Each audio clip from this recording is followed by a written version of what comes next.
Thanks for choosing us. Now let's start with the Member of Parliament for Was Central, Rashid Pelpuo, who has criticized the Energy Minister, Dr. Pelpuo, for consistently denying the recent power cuts experienced around the country is not doomsday. Rashid Pelpuo argues that the former President John Dramani Mahama took steps to address the power crisis benefiting the current administration. This criticism follows Dr. Pelpuo's claim that doomsday only occurred under Mahama's leadership. The Energy Minister, answering questions before Parliament's Governance Assurance Committee, described the current situation as doomsday. There's more in this report.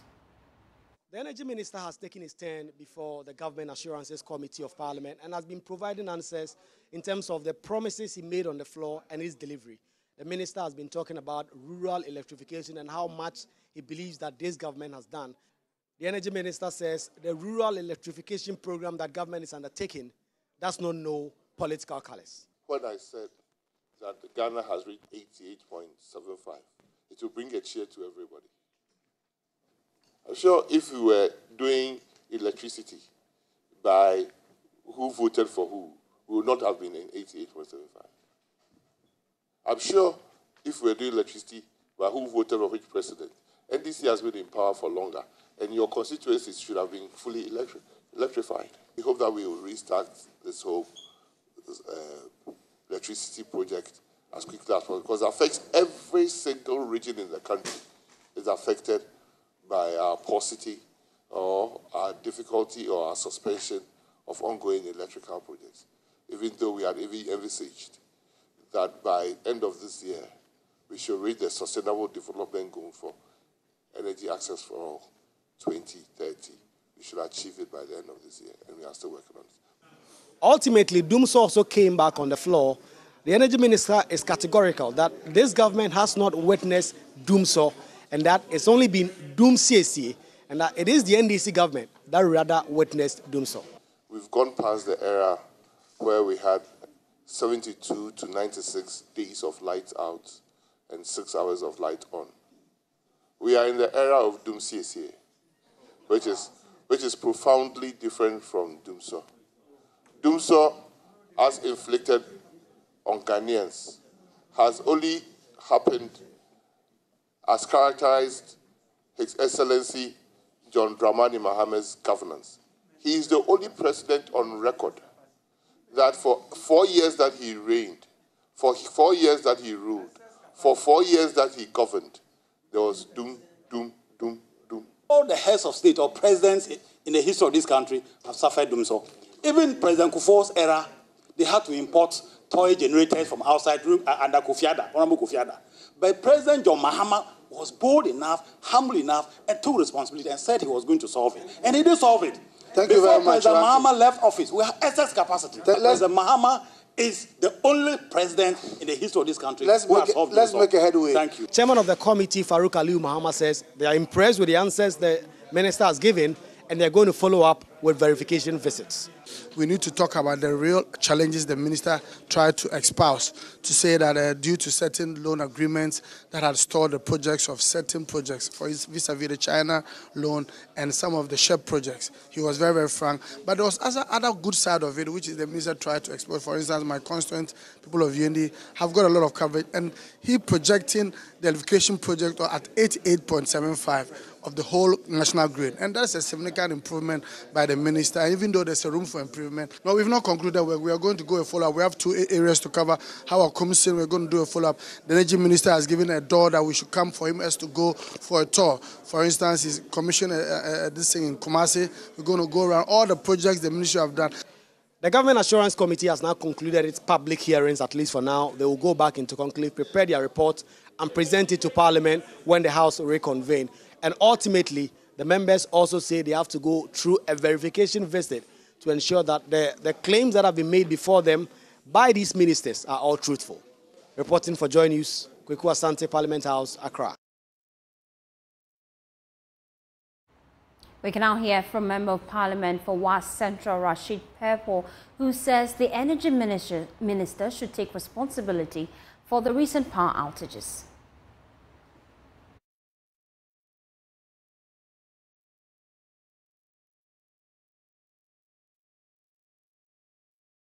You see, when people want to hold positions, they should be willing to take responsibility.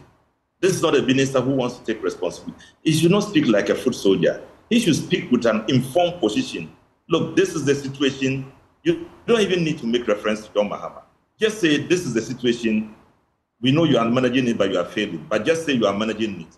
And that what the president has said, you work on it and all that. So they can report you and saying that the minister says they are managing power, supply. And you go with the fake news about it's not doom, so it is something else.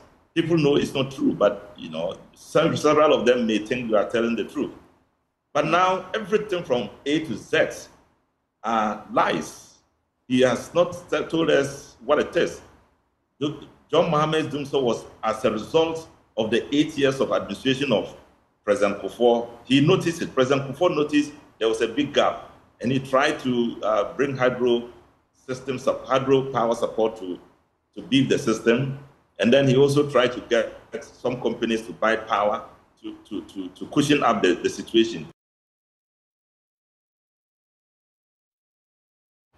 Let's do some other stories now. The Attorney General, Godfred Yeboah-Dame, is defending his decision to advise the Economic and Organized Crime Office to discontinue a money laundering suit filed against the former Sanitation Minister, Cecilia Dapaah. The Special Prosecutor's Office had made the request to IOCO after determining that a case involving over $1 million found in the former minister's house, among other issues, did not fall under his mandate, although he suspected possible money laundering. But speaking on Newsfile, the Attorney General, Godfred Yeboah-Dame, insists the OSP referral was without basis and lacks the needed evidence for any further probe. Now, the OSP presented documents in support of that complaint or referral. IOCO definitely owed a duty to scrutinize the entire docket, which they did. They examined everything on the docket, including statements that had been taken by Madam Cecilia Dapaah and her husband and other people, including even some journalists. They also investigated bank statements on all the accounts owned not only by Madam Cecilia Dapaah, but other persons associated with her, including her husband and all. They also investigated all contracts. In fact, it is very important to note that the OSP itself, in exercise of its mandate, which related not only to the bare offense of corruption, but which includes procurement breaches, proceeded to investigate all contracts that had been signed by Madam Cecilia Dapaah in her capacity as Minister for Sanitation. So, do I hear you? There was not a single breach of procurement procedures. There was not a single breach of. Do I hear you say? Any criminal violation? Do I hear you say your advice was on the back of IOCO's investigations and not what OSP had done? Everything, because IOCO did not just present their report to us for advice. IOCO presented the entire docket on the Cecilia Dapaah matter, which had been delivered by the OSP to IOCO. And IOCO presented those documents together with their review report to the Attorney General to advise on the way forward. Right. So the point is that, the substantive point you are making is that IOCO did its job in investigating money laundering and found nothing. Yes, and found no basis for proceeding. And that is why the IOCO stated in their letter to us that upon a review of the docket and upon preparation of their report, they find no basis to posit an allegation of money laundering. And because of the sensitive nature, investigation again included an inquiry of the special prosecutor. And if you look at the letter we wrote, we alluded to a letter written by IOCO on 1st February 2025. That was long before IOCO presented the docket to us, asking the special prosecutor to present to IOCO its findings on money laundering. Because indeed, the special prosecutor stated clearly that the money laundering allegations were in respect of transfers from other jurisdictions into the jurisdiction of Ghana. And that is pursuant to the collaborative investigation that allegedly the office had carried out with the FBI. And clearly, so IOCO reasonably would be entitled to the findings of that. But that the Office of the Special Prosecutor indeed failed to provide Iyoko with a copy of its investigation with the United States FBI on the money laundering case involving Cecilia Dapa, while Director in charge of Research, Strategy and Communication at the Office of the Special Prosecutor, Samuel Apiadako, has been providing some answers. In that paragraph that talks about investigative report, and I will come to that, but let's just finish. That paragraph never said that they requested for FBI report. They rather said that they had not seen the FBI report. So we want to make it very clear.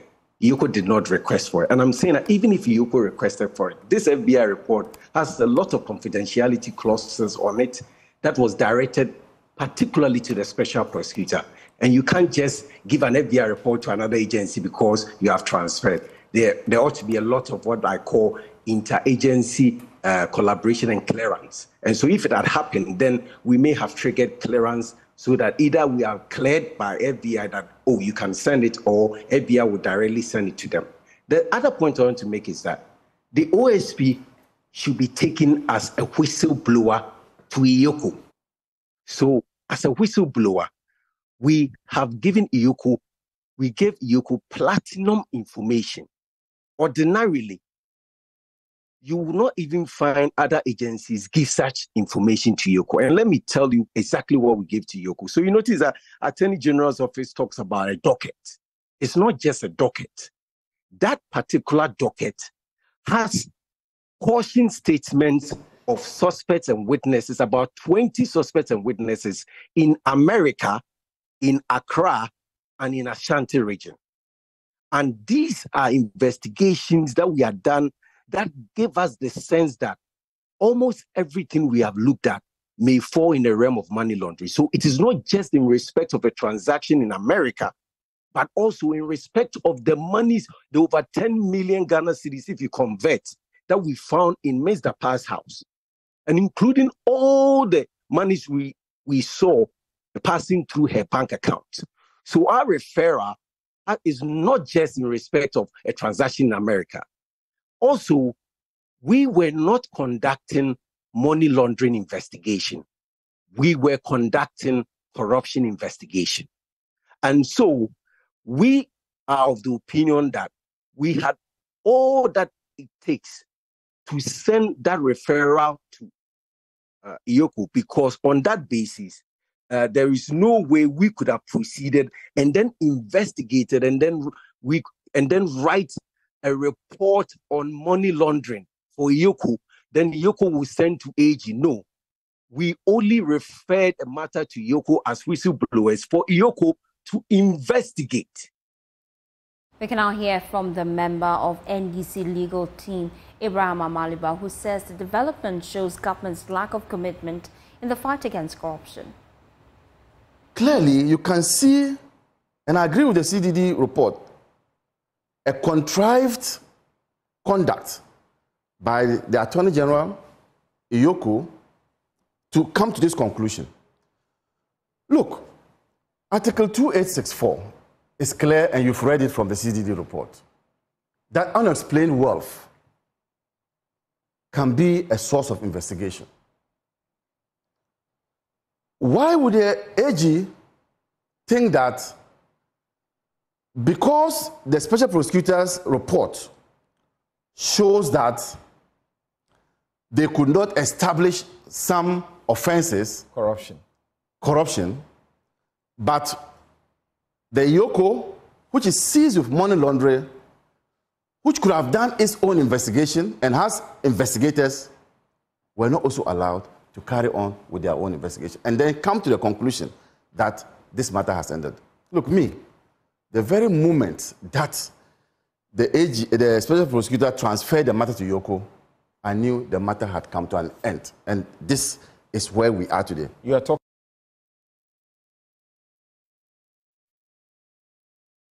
Let's shift our attention now to press freedom. The Deputy Minister Designate for Information, Sylvester Tete, has pledged to repeal a provision in the Criminal and Offences Act 1960, Act 29. Well, this provision labels journalists who have committed a misdemeanor if they publish or reproduce information likely to incite fear, panic, or disturb public peace, knowing or having reason to believe the information is false. He was speaking at an event at the residence of the German ambassador on the eve of World Press Freedom Day. As Ghana joins the rest of the world to mark World Press Freedom Day, questions about media freedom in the country continue to be asked. The country has dropped more than 30 places since 2018, from 23rd in that year to 62nd in 2023. One of the laws that can cause the arrest of a journalist is the Criminal and Offences Act 1968 Act 29, which says a person who publishes or reproduces false information commits a misdemeanor. But the Deputy Information Minister designate, Sylvester Tete, who defended the attacks on journalists that have taken place since President Akufo-Addo took office, said he will support a bill to repeal the Criminal and Offences Act if presented before Parliament. If you look at all the infractions that has happened over the last 5 years, I doubt if all the infractions directly coming from political actors. There are non-political actors as well that has contributed to these infractions we are talking about. That's why I keep making the point that it's a shared responsibility.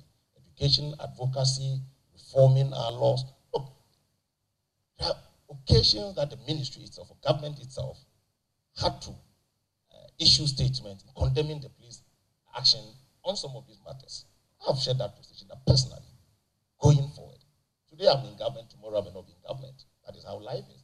Tomorrow I'll end up perhaps practicing as a journalist. So if I help to ensure that the space, the ecosystem is free and fair, it benefits everybody and entrenches democracy. So nobody is taking that it's stuck that you can't do anything about it. So so you're in favor of repealing it?